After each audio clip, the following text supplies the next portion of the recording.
Breaking right now, Boris Johnson has revealed that he was asked to try and stop Megxit from happening back in 2020. Now, these are revelations coming from his new autobiography, Unleashed, and I'll show you some of the other things he's going to talk about in just a moment. But this was...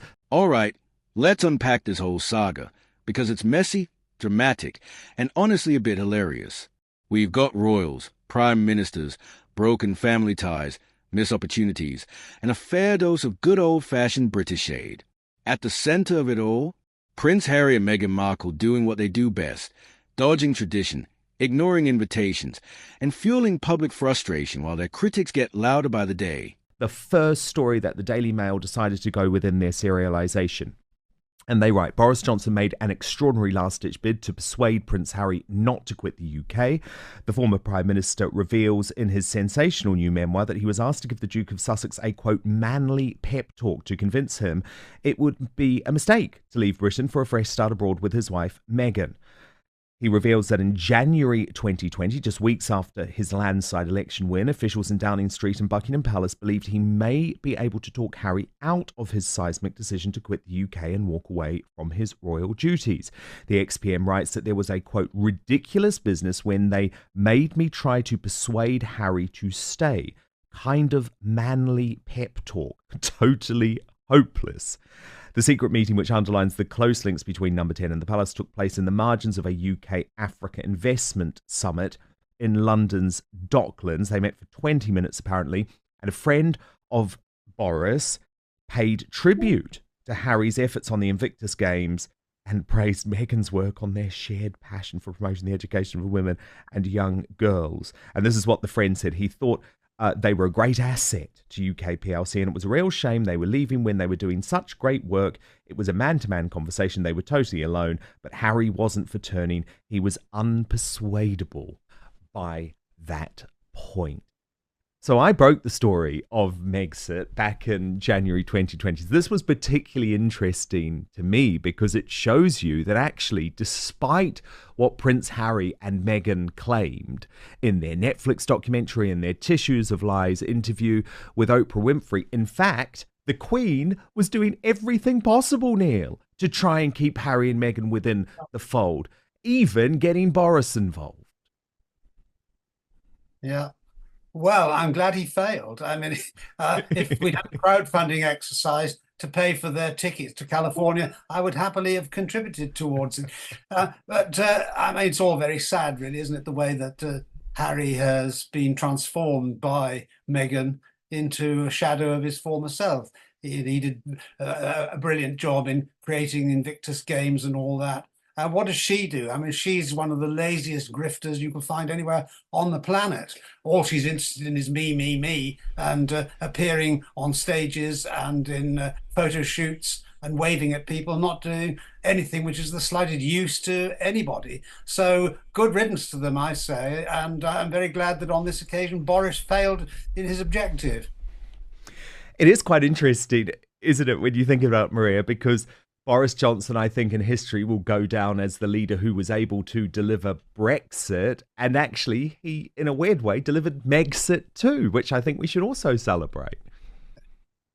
I think for me, Boris probably had very little effect. I don't know whether if I was deciding to emigrate or leave my entire family, I'm not sure some, strange man who apparently is some sort of celebrity or politician comes up to me and tells me to stay in the country and stay close to my family is going to make the slightest difference.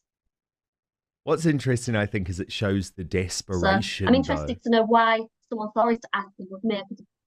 Well, yeah, because it shows the desperation, doesn't it, within the royal family, Neil, and just how far relations between Harry and his own relatives had sunk. The fact that they thought, oh my goodness, who can we ask? Who can we ask? Okay, we're going to have to ask Boris. Although there is some historical precedent, isn't there, Neil? Because, for example, John Major tried to be a little bit of a peacemaker during, the Diana and Charles years. Back in California, trying to keep the brand alive, Meghan is launching jam and wine products. Harry is appearing on U.S. talk shows, wandering through fairgrounds, and trying to keep Invictus Games alive. But nothing they do now seems to land with the same impact as before. That's the bigger problem. Every snub, every ghosted invitation, every royal bash they participate in, it all chips away at what's left of their reputation. At first, they were the victims, then the rebels. Now, they are becoming the punchline. And let's be real, activism requires consistency. If you want to talk about compassion, then show up for your family. Yeah, well, that didn't end well either, did it? No. But, so I think history is not exactly on the royal side on that one. I mean, of course, for a family, this is a very distressing turn of events. Anybody who's experienced this kind of breakdown of relationships within a family will understand why the Queen was very keen to try to paper over the cracks and to keep Harry within the fold. But it was perfectly clear that Meghan was unbiddable in all this, and she had absolutely no interest in being a working royal at all. All she wanted was the fairy princess elements of the role. So it's she who has poisoned Harry on all these issues, in my opinion. And that's a great tragedy. And the extent that she succeeded in that, it has significantly damaged the royal family. I think we've gone beyond that now that the true reality in all its gory technicolor has been revealed about Meghan and Harry and the shameless way in which they have behaved and intend to continue behaving. So I think that it's very sad for the royal family, but I say for the rest of us, bring it on. Well, indeed. I mean, look, Harry made a mistake not listening to Boris Johnson. That is the reality, because what has gone on in the preceding 4 years has been disastrous. It's been disastrous for his reputation. I mean, last night, there he was on American late night TV, looking around some sort of new fairground Halloween attraction.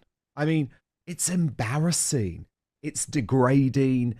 It isn't doing anything to support any of the causes that he claims to care about. So, yeah, I think he made a big mistake. He actually should have listened to Boris Johnson when it came to that. But look, lots more Boris revelations coming in Unleashed. Here's what he's teased so far.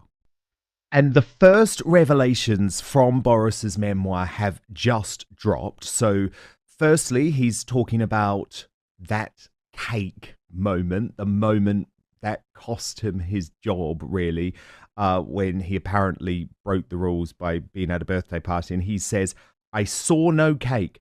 I ate no blooming cake. If this was a party, it was the feeblest event in the history of human festivities." He's speaking a lot too about COVID times, and this will be a revelation that surprises a lot of people. Why I considered invading Holland with a dramatic canal raid to snatch our 5 million stolen vaccines back from Brussels' clutches. We never actually really needed the vaccine, so I don't think you needed to worry about that. How COVID nearly killed me. If it hadn't been for Jenny and Louis, they are his nurses, fiddling with those oxygen tubes all night with all their skill and experience, I think I might have carked it.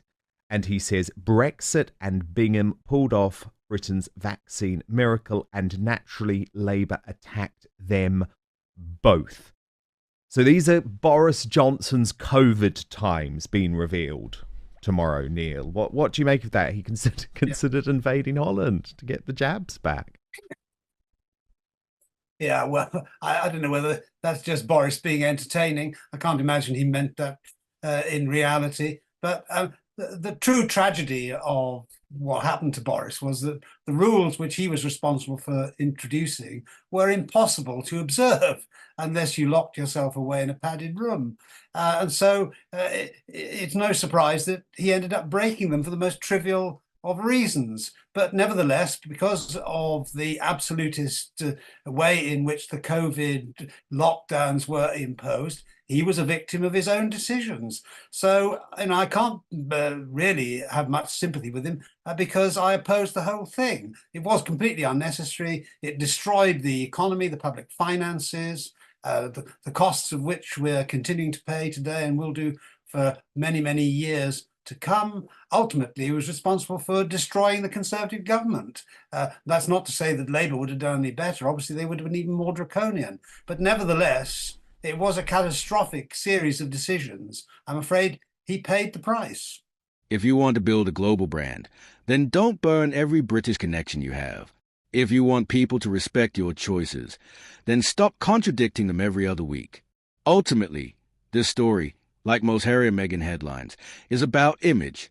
They left the UK to escape media scrutiny and royal pressure. But now they're getting criticized more than ever, and much of it feels self-inflicted. Skipping Boris's event isn't a scandal on its own, but it's symbolic. It reinforces a growing belief that Harry and Meghan are no longer interested in any kind of meaningful British connection, except when it benefits their brand. And for a couple who insist they care about service, that's a hard pill to swallow.